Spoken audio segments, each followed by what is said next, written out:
RB News, na Bandeirantes, com Elias Júnior. 20 horas e mais 29 minutos. Esta é sua Rádio Bandeirantes, 83 anos de história a serviço da informação. Impressionante a nossa audiência nesta noite de segunda-feira em todos os cantos do planeta. Agradecendo muito a você pela sua participação, pela sua entrega e por esta missão que todos temos de combater este grande inimigo que é invisível, mas é devastador, que é o coronavírus. Direto e reto a... Na ponta da linha. Importante ressaltar que é falsa a afirmação que primeiro a gente cuida da vida das pessoas, depois da economia.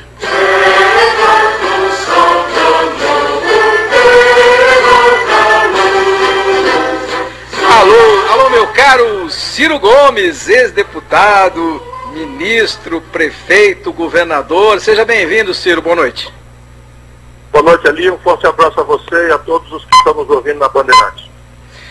Meu caro Ciro, essa polarização política, quando o nosso quinto sinal marca exatamente 20 horas e 30 minutos, essa polarização política num momento como esse, não é pior do que a própria calamidade que é este Covid-19, ô Ciro? Por certo, isso dispersa as energias nossas, que deviam estar todas concentradas sob a liderança do presidente da República no enfrentamento desses dois aspectos da crise, que é o aspecto de saúde pública. Chegamos hoje a 11.519 pessoas, isso é muita gente, são famílias enlutadas.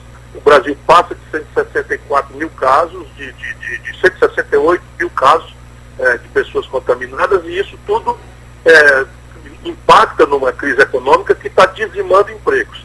Portanto, já é a situação de pior crise de saúde pública dos últimos 100 anos, só perde para a gripe espanhola lá no ano 1918, e é sem favor, pois sem exagero, a pior crise econômica da nossa história.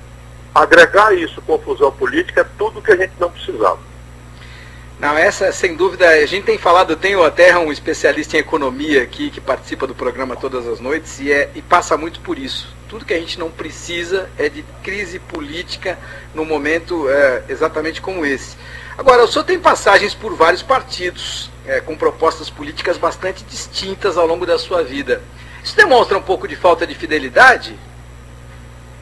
Não, na verdade, se você olhar a minha evolução, eu mudo de partido porque os partidos mudam radicalmente. E eu, para preservar o meu princípio, meus compromissos ideológicos e doutrinários, eu acabo mudando. Então, assim, você escolha qualquer um desses que eu lhe demonstro isso. Eu fui um dos fundadores do PSDB Nacional, com uma proposta generosa de social-democracia, e quando foi ao poder fez exatamente o oposto daquilo que previa no seu programa, inclusive o Fernando Henrique dizendo, quando chegou ao governo, que era para esquecer tudo que ele falou e escreveu. Eu rompi, saí da política, fui para um pequeníssimo partido que também tinha a mesma concepção ideológica, e da sequência, quando o Lula, eu fui candidato a presidente e não consegui ir para o segundo turno, apoiei o meu vizinho no espectro ideológico, e o partido que eu tinha entrado com apenas 2 deputados, que eu ajudei a organizar, passou para o lado oposto. Enfim, e essa é a minha vida. Eu posso, enfim, ser criticado por isso, mas nunca respondi por nenhum tipo de mal feito, nunca fui processado, nunca respondi por nada moral, e tenho uma linha de coerência que me dá um certo orgulho de caminhar pelo Brasil. O Ciro, sua primeira candidatura à presidência, você lembrou aí, em 1998, né, pelo PPS e tal, fazendo uma oposição ao Fernando Henrique Cardoso. Depois, em 2002, achei até interessante aquela frente, uma frente trabalhista, e por aí vai, e ela tem se fortalecido. Até onde vai essa tentativa e essa busca pela presidência da República? Eu acho, assim, de forma muito comovida, e cada dia que passa eu fico mais convencido de que o Brasil precisa encerrar essa polarização baseada no ódio, baseada nos amores, nos afetos despolitizados, e propor ao povo brasileiro um projeto que tenha a capacidade de responder aos dramas reais do país. E são coisas tremendas. Você, em 1980, que é ontem, o Brasil tinha uma indústria nacional, portanto empregos, que era a soma da indústria da China, da Malásia, do Vietnã, de Singapura juntos, e ainda sobravam tanto. Hoje só a China tem 16 vezes a indústria brasileira. E quem está nos ouvindo sabe as consequências disso. O Brasil, pela primeira vez na história, tem mais gente desempregada e vivendo na informalidade do que gente empregada na formalidade. Isso, enfim, está liquidando para qualquer condição do país se desenvolver e fazer justiça social. Não, eu entendo perfeitamente e a gente vive isso, né? A gente não tem como apagar. Agora, não é fácil o Ciro estar do lado de cá, ou seja, você ficar com estilingue apontando para a vidraça, e eu estou tentando fazer aqui o advogado do diabo exatamente por conta disso, porque essa é a minha missão.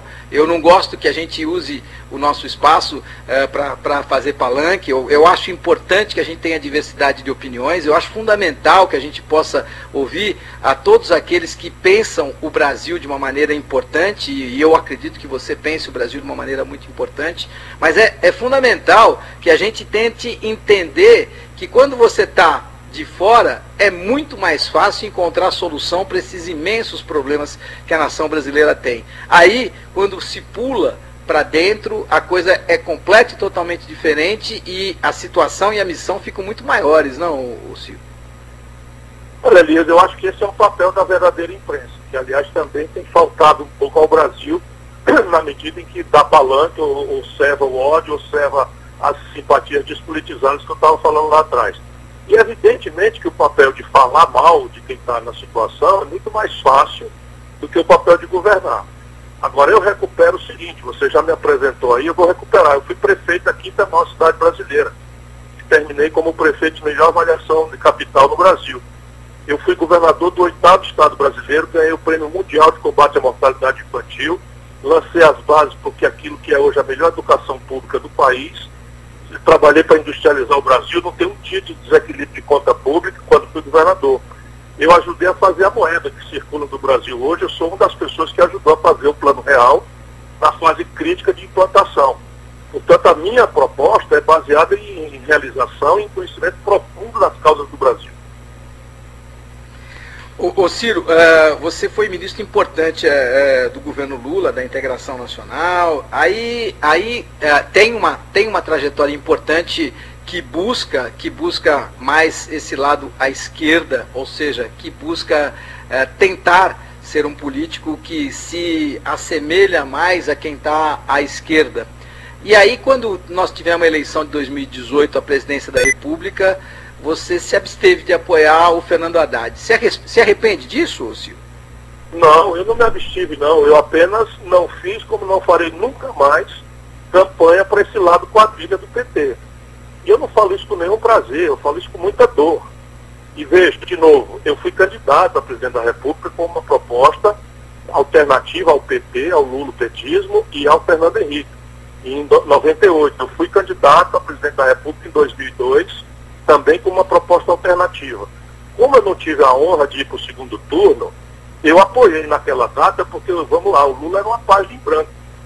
Era uma proposta sem fundamento de nada, mas ao mesmo tempo era uma figura que não se podia dizer dele que tinha cometido nenhum erro estratégico. Foi para o governo, fez um governo, o primeiro governo, na minha opinião, foi um bom governo, e eu tenho números que podem explicar por isso, e eu tive honra de ajudar.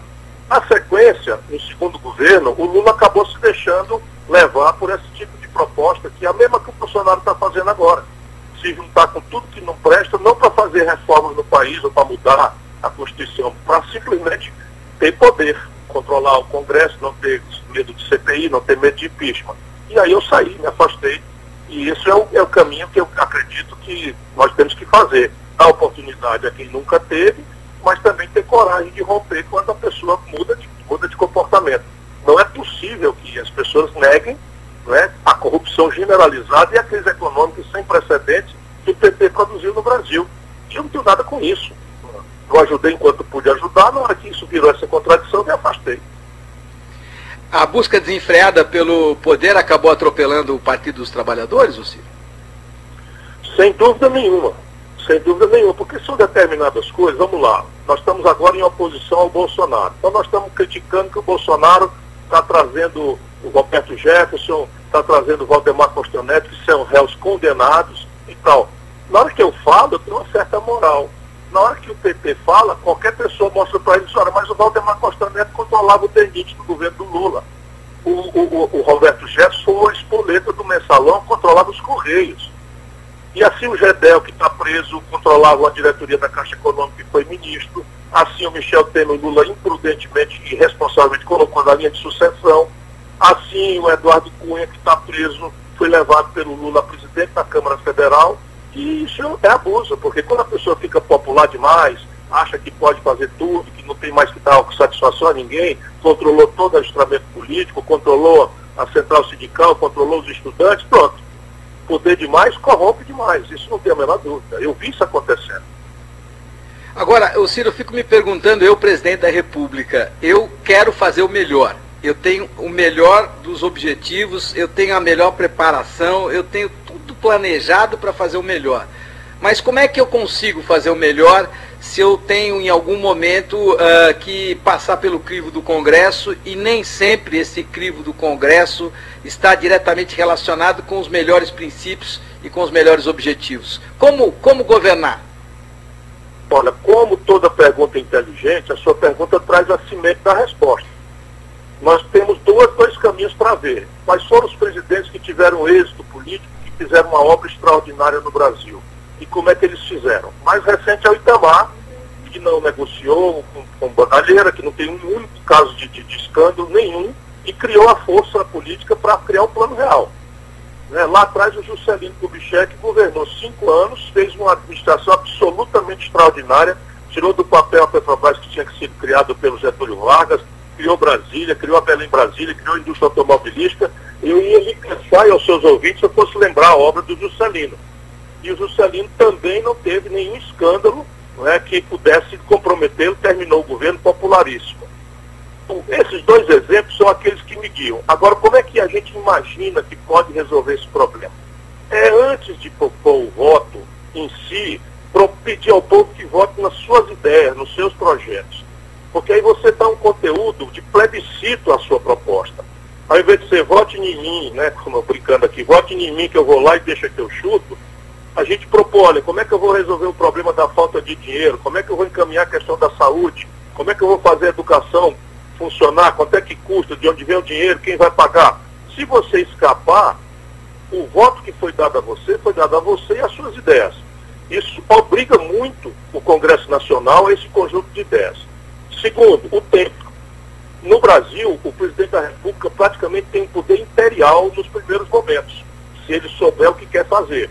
E esse é o grande drama. Você imagina, o Collor tomou posse no Brasil e fez um sequestro da poupança popular com o aplauso das vítimas, e o judiciário não disse nada.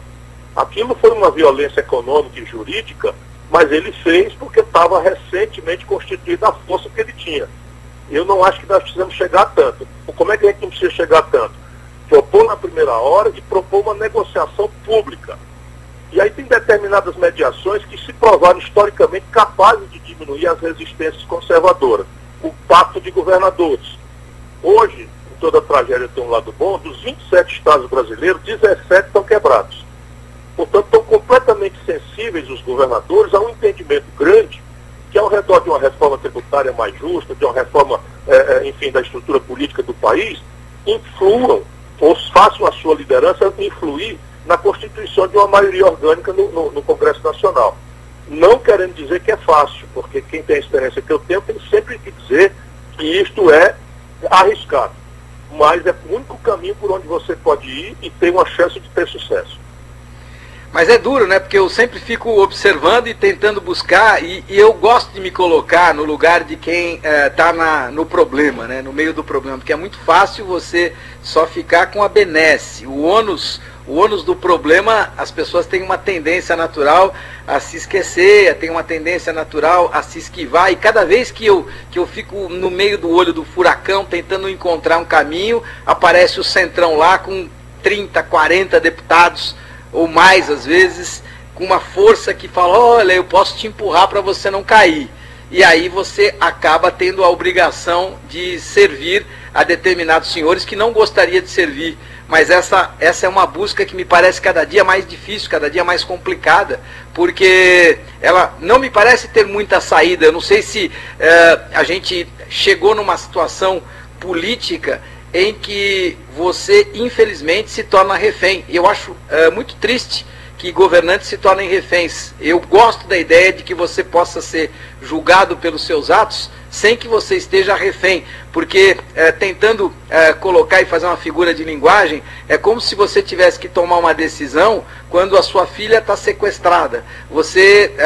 Como você vai tomar a melhor decisão e não vai trair uma determinada ideia com a sua filha sequestrada, e se você não tomar aquela posição, eles matam a sua filha. Eu estou dando tentando colocar de uma maneira absolutamente clara, numa figura de linguagem que talvez seja até esdrúxula, mas que me parece interessante para esse momento que vivemos, não, Ciro?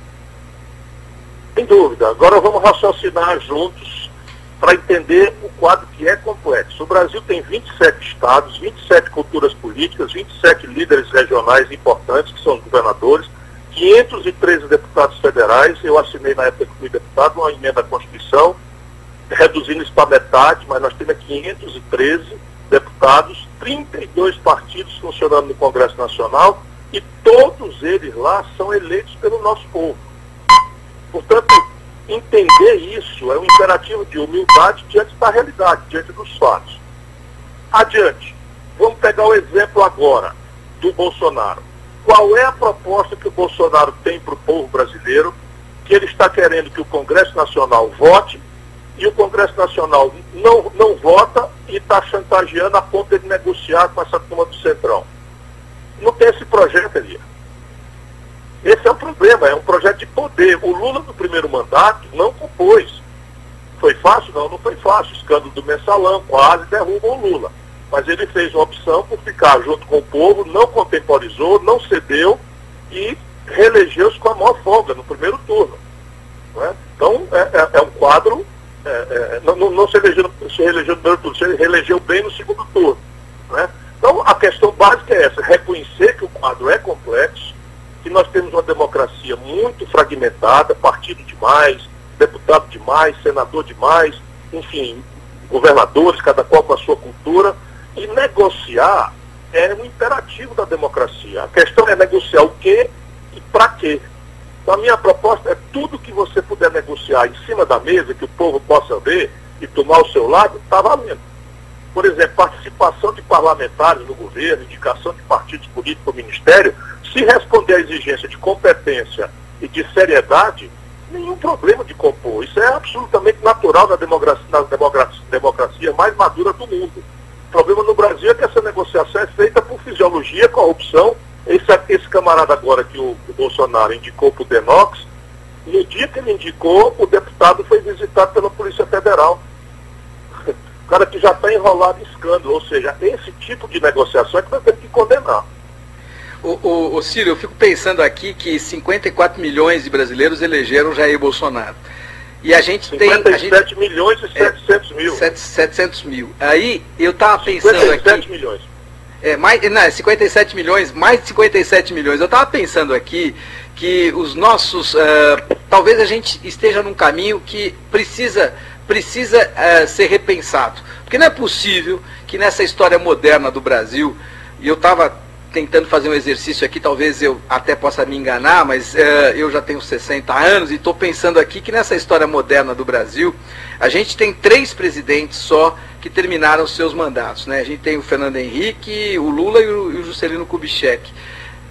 Aí nós temos um presidente que tem mais de 57 milhões de votos, e a gente pede, já começa a se falar num impeachment, muito distante ainda, é verdade, mas já se começa a falar de uma possibilidade. Isso não é ir contra a quem foi legitimamente eleito e teve mais de 57 milhões de votos, Ciro? Eu repito muito, quando o PT propôs o impeachment do Fernando Henrique, eu fiquei contra. Quando tentaram o impeachment da Dilma, eu fiquei contra.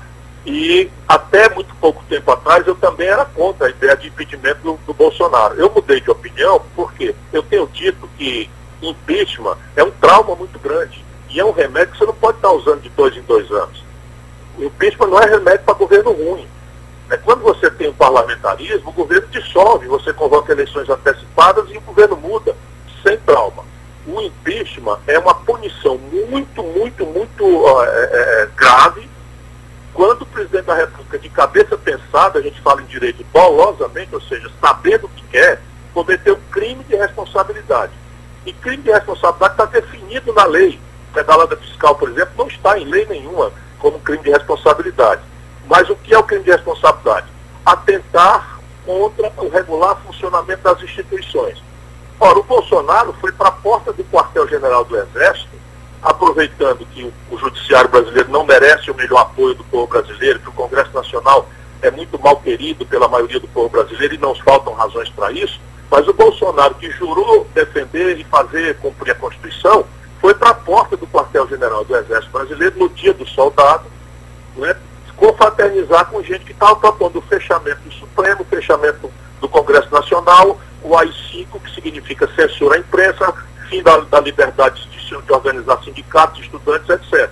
Isto é crime de responsabilidade típico. E quem quiser duvidar do que eu estou falando é só entrar no YouTube e ver o filme. Depois o Bolsonaro cometeu outro crime de responsabilidade que tem repetido, que é atentar contra a saúde pública. Vamos aproveitar nossa conversa para dizer ao povo de São Paulo que está sofrendo como todos nós. Hoje eu tive uma notícia muito doída. 25 taxistas no Rio de Janeiro já morreram da Covid-19. Esse vírus assassino, ele não tem vacina nem remédio. Então só tem uma saída para você não entrar na roleta russa de se infectar e morrer. É o isolamento social radical. Para fazer isolamento social radical, você vai dar um colapso na economia. Portanto, o governo tem que, ao determinar o isolamento radical, indenizar a população trabalhadora, os informais, os desempregados, os mais pobres, e acudir as empresas com crédito, dilatando prazo de recolhimento de impostos, de obrigações acessórias, enfim, facilitando linhas de reestruturação de crédito e passivo. Tudo isso, se você quiser, nós podemos conversar. O Bolsonaro trabalha contra, é o único chefe de Estado no planeta Terra que ainda hoje assinou um decreto liberalizando atividades como chamadas de essenciais e que, por mais que seja muito importante, vão expor pessoas a morrer. Isso é crime de responsabilidade. E o terceiro é atentar contra a autonomia federativa, que também é crime de responsabilidade na medida que ele, por exemplo, sequestra respiradores. O Ceará comprou respiradores e o Ministério da Saúde, por ordem do governo federal, segurou os respiradores. Nós tivemos que arranjar uma liminar judicial para trazer os respiradores para cá. Isso, no plano dele, tinha 2 mil leitos de UTI, ele entregou 350. No plano dele, do Mandetta, tinha 2 milhões de testes. O Brasil é o país que menos testa. E se você não testa, não tem como organizar o isolamento social, nem a saída do isolamento social, porque nós estamos navegando no escuro. Portanto, por cometer crime de responsabilidade, o Bolsonaro merece ser julgado. Agora, isso é um julgamento político que demora 6 meses e o Brasil não tem esses 6 meses para gastar com esse tempo. Isso eu tenho bem consciência. Não, eu entendo as suas colocações, mas eu não gosto que a gente passe pelos temas e que talvez você coloque de uma maneira qualificada dentro do seu ponto de vista, mas a área da economia é uma área que eu gosto bastante e a gente tem dito aqui nesse programa há 2 meses, desde que começamos a fazer, porque você sabe, eu tenho um DNA esportivo muito forte, uma história de grandes programas esportivos, mas há 2 meses tenho feito esse programa que passou a ser, por conta, é claro, do momento que vivemos, um programa muito mais voltado para a prestação de serviço. A rádio é uma rádio que tem 83 anos de história prestando o melhor serviço, com muita diversidade de opinião, né? Por isso a gente gosta de ouvir todas as opiniões. A gente gosta não, é nossa missão ouvir todas as opiniões. É importante que a gente saiba do contraditório, é importante, porque a democracia é a arte de você respeitar a opinião contrária à sua. Agora, nessa questão da economia que você en passant passou, eu gostaria de dizer que o governo brasileiro, no caso o Ministério da Economia, está colocando quase 750 bilhões de reais. Jamais um governo colocou tamanha quantia de dinheiro disponível para que o combate ao coronavírus possa afetar de uma maneira grave, como vai afetar, mas diminuindo esta afetação para os mais vulneráveis, com o Corona Voucher, com empréstimos, inclusive, para as pequenas e médias empresas, e que, com certeza, terão que chegar também às grandes empresas, porque são as que dão o maior número de emprego. Você não pode deixar ninguém de fora desta sexta, porque se você deixa um de fora, com certeza mais desempregados teremos logo ali na frente. Então, se você tem um governo que está investindo 750 bilhões de reais, não é possível que este governo, nesta questão, não seja reconhecido, não, Ciro? Veja, eu sou uma pessoa muito responsável e gosto de reconhecer as coisas. Eu tenho, inclusive, um exercício que eu fazia trimestral, agora eu vou fazer semestral, que eu chamo de observatório trabalhista, em que eu levanto os números objetivamente de saúde, de educação, de emprego, de formalidade, de arrecadação, para fazer a minha análise do governo em cima de coisas inteligentes, coisas sérias, equilibradas. E dali, por exemplo, eu tirei um dado favorável ao governo Bolsonaro, que os homicídios caíram no primeiro ano de governo dele no Brasil, e não deixei de dizer isso publicamente. Agora, deixa eu lhe dizer, este número de 754 bilhões de reais, ele não existe. Deixa eu lhe dizer, o socorro de 600 reais, que nós conseguimos tirar de 200 para 600, que era a proposta do Guedes, era 200 reais. De 1.200 reais para a mulher chefe de família, ainda não alcançou sequer 40 milhões dos 70 milhões que temos que alcançar. E, portanto, se você tem 40 milhões vezes, vamos lá, 800 reais, nós estamos falando de 32 bilhões de reais. A primeira parcela, e o governo virou um vetor de contaminação, as populações aí humilhadas nas agências da Caixa Econômica Federal, não é? Quando a gente está falando em isolamento social, a Caixa Econômica, inclusive, exigindo o CPF de recém-nascido, uma mãe de família para receber, para se identificar, ela tem que exigir o CPF. Eu faria completamente diferente. O governo está contando coisas tipo 75 bilhões de reais de crédito que a Caixa Econômica foi dada a ela para comprar carteira podre de bancos privados. Desculpa aqui, ó. Um banco privado tipo Itaú, Bradesco, emprestou dinheiro para comprar carro, as pessoas não estão pagando, essa carteira pichou. O governo do Bolsonaro autorizou que a Caixa Econômica compre essas carteiras de crédito pichado com dinheiro bom. Isso não é ajuda para coronavírus. O Brasil dispensou imposto da contribuição social sobre o lucro líquido de 20% para 15% em plena pandemia. 1 trilhão e 200 bilhões de reais que o governo disponibilizou para alargar a liquidez do crédito, sem condição nem fiscalização nenhuma. Qualquer empresário que está nos ouvindo aqui, pequeno que seja especialmente, sabe que de cada 10 empresários, 9 não conseguiram acessar, porque o crédito retraiu e o juro subiu 70% desde o começo da pandemia para cá. E o mais cretino, no fim da tarde, o dinheiro que o banco recebeu do governo para emprestar não empresta, paga o governo, paga para ele juros. Então, o papel da oposição, Elia, é ajudar o povo a pressionar. Eu não estou com a caneta na mão, a única coisa que eu posso fazer é ser sério no meu argumento. Então, não, eu entendo. Momento, esses 750 bilhões não aconteceram.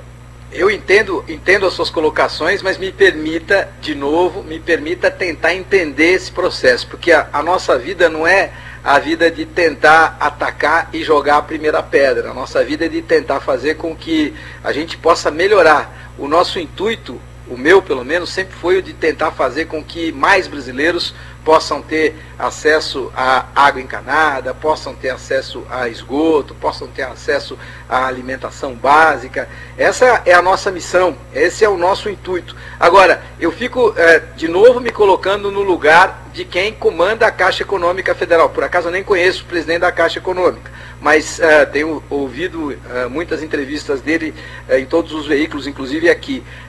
Como você vai, de um dia para o outro, você vai operacionalizar, entregar o Corona Voucher para 46 milhões de brasileiros de um dia para o outro, sendo que a maioria não era reconhecida, porque é fácil quando você tem os cadastrados no Bolsa Família, porque aí você já tem o cadastro, você já tem um histórico. Como é que você vai fazer para mais quase 20 milhões de brasileiros que sequer eram reconhecidos, inexistiam nesta nação e que passaram a existir? E aí você tem que tomar um certo cuidado, porque infelizmente tem a fraude, tem quem vai se aproveitar desse momento para poder se locupletar de um dinheiro que não teria direito. Então não estou defendendo aqui a Caixa, eu estou me colocando no lugar. De novo a gente volta para aquela questão, é muito fácil ser estilingue. como seremos quando formos vidraça. Esse é um primeiro ponto. Segundo ponto, essa questão da economia, eu tenho visto aqui, e acabei de ver no balanço do Bradesco, do Itaú,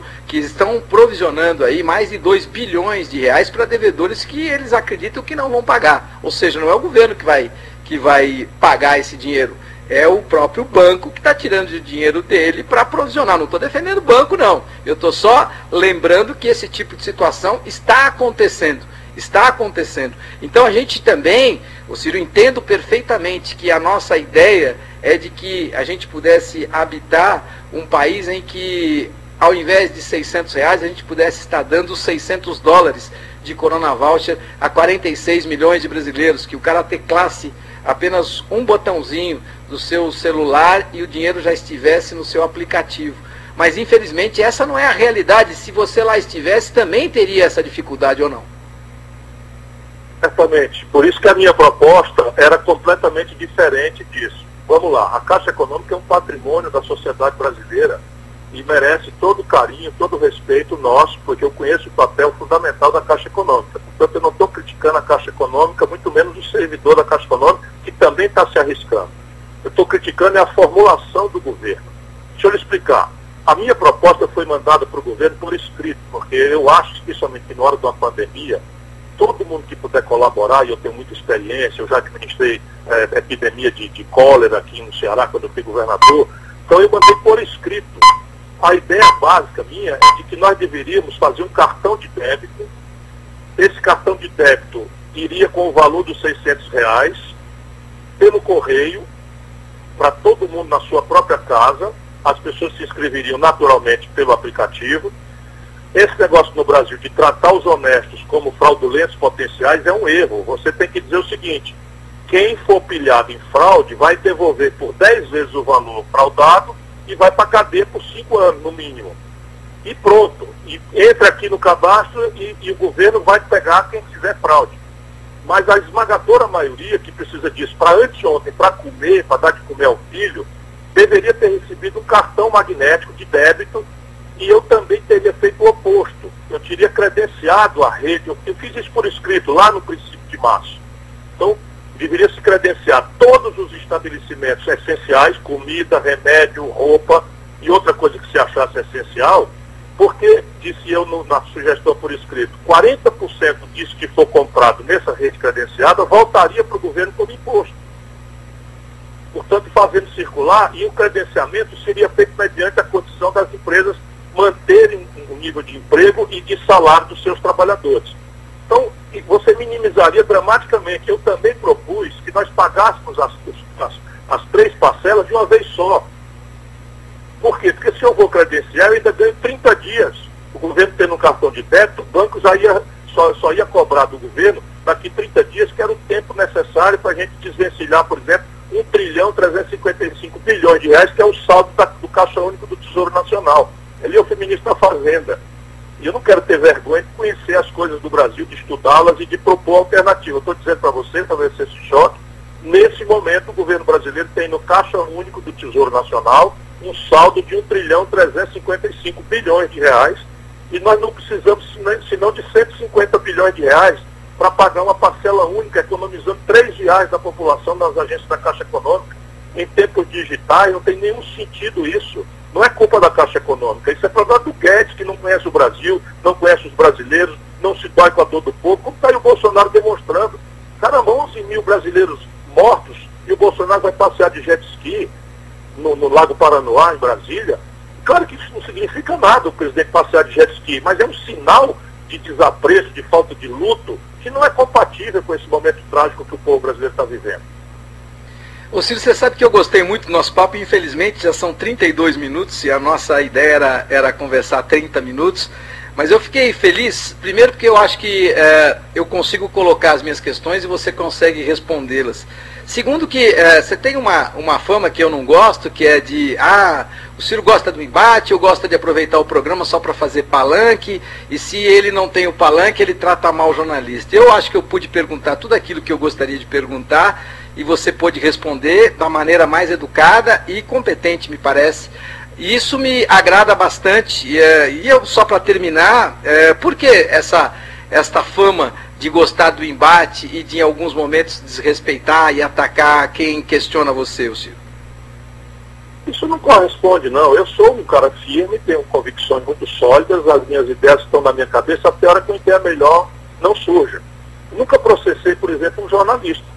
Mas eu acho que é natural, quer dizer, eu discordei de alguns encaminhamentos seus e fiz de um jeito respeitoso. E acho que a imprensa brasileira devia fazer isso, questionar, buscar contradição, então, porque é no debate das ideias que a gente vai ajudando o povo a ver claramente que a política não é feita de salvador da pátria. Esse negócio de salvador da pátria, isso não existe. A gente tem que fazer um esforço cada dia maior para botar em ideias, em preparo, chega de mandar estagiário para a presidência da República. Maravilha, Ciro Gomes para você nesta noite de segunda-feira aqui no seu RB News especial de 11 de maio.